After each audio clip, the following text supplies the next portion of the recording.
chose que j'aimerais souligner ici. Vous savez, nous sommes en Afrique et nous sommes animés par des valeurs. Et l'une des valeurs de l'Africain, c'est l'engagement, c'est le dévouement et c'est surtout la sincérité.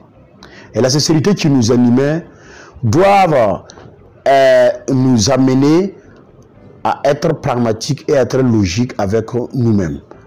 Pourquoi je dis cela? Vous savez, en Afrique, pour être un chef d'État, il faut avoir certaines valeurs, il faut avoir certaines compétences. Et la compétence qui prévaut ici, c'est le bravoure, c'est la prise de responsabilité et c'est le sens du devoir. Et dans le passé, je n'aimerais pas, moi j'ai pris la résolution de ne plus m'attarder sur le passé. J'ai pris la résolution de ne pas manquer du respect à ceux-là qui nous ont gouvernés, même si à un moment donné, ils ont échoué lamentablement, même si à un moment donné, ils ont manqué d'assez d'intelligence pour pouvoir répondre à l'aspiration de l'ensemble des Burkinabés. Mais, permettez-moi de dire cela, le président Roch Kaboré n'avait pas assez d'intelligence, il n'avait pas assez de bravoure pour s'assumer à la tête de notre État. Pourquoi je dis cela? Vous voyez qu'il y a des gens aujourd'hui qui sortent, qui chantent partout, qu'il faut avoir des accords avec la Russie. Je peux être d'accord ou je peux ne pas être d'accord avec ces gens, c'est leur opinion et je les respecte. Mais je dirais aussi que la manière n'y est pas. La Russie, c'est pas un pays voisin du Burkina Faso. La Russie, c'est pas une commune du Burkina Faso. La Russie, c'est pas un supermarché. C'est un État fort et c'est un État puissant. Et avec les événements récents que Poutine est en train de mener avec l'Ukraine, il a montré au jeu de tout le monde qu'il est le premier puissant, qu'il est la première puissance au monde.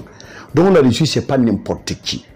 Donc il ne suffit pas d'instrumentaliser des gens parce qu'on a perdu le pouvoir, qui partent dans les marchés et dans les yards, courent des drapeaux rouges, bleus ou je ne sais quoi, pour sortir réclamer un accord avec la Russie. Il y a un timing à suivre. Il y a une méthode de fonctionnement. Il y a des rouages à emprunter pour signer un accord avec un État comme la Russie. Donc c'est de vous dire, quand le président Roch Kaboré était à la tête du Burkina Faso, il n'a pas eu assez d'intelligence. Il n'a pas eu assez de courage. Vous avez vu quand le président Macron est venu ici, ça a été une honte totale. Le président Macron est venu tapoter les joues du président Roch Kaboré sur la terre du Burkina Faso, aux yeux et au sud de nos mains. C'est une insulte pour l'intégrité du Burkina Faso. Donc c'est de vous dire que pour gouverner un État africain, il faut être fort. Comme ce que le président Blaise Compaoré l'a dit dans le temps aux États-Unis, même si c'est ça qui a accéléré sa chute. Il faut avoir un président fort pour pouvoir asseoir une constitution forte. C'est de ça qu'il est question. Si vous avez un président pleurnichard, si vous avez un président laxiste, si vous avez un président peureux, c'est en quoi il peut mener à bien les intérêts de votre pays.